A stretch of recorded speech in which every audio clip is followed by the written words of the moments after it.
Qorxuram sənə, yaxşı gözümə. Nəfər məzbəti niyə səbəbsən? Gözün ne sabah? Sen de tabii şeyler. Ne bayramıydı? Yeni yıl. Esman bayramıydı.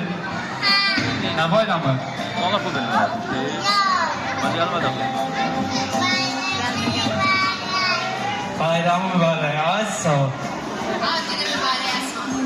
Ne termesler? Esma diyeceğim hediye alıp var senin. Ne alıp var?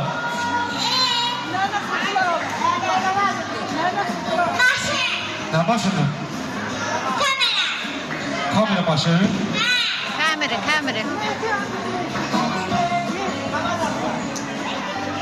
He. Esma, nişanımızı yandırar. Kalem üfürme. Johnny de geldi. Johnny sen de tebrik eyle. O da Esma'dır. Ama o Esma değil. Salam Esma tebrik ederim. Salam. He salam Esma necəsən? Noruz bayramı mübarək. Biz bayramdayız Johnny. Ben de bunun için bayram mübarek değilsin. Çərşənbə deyil mi? Yok. Hə, həbib özü. Ay sağ ol. He, şimdi güzel bir şaşı çektirek.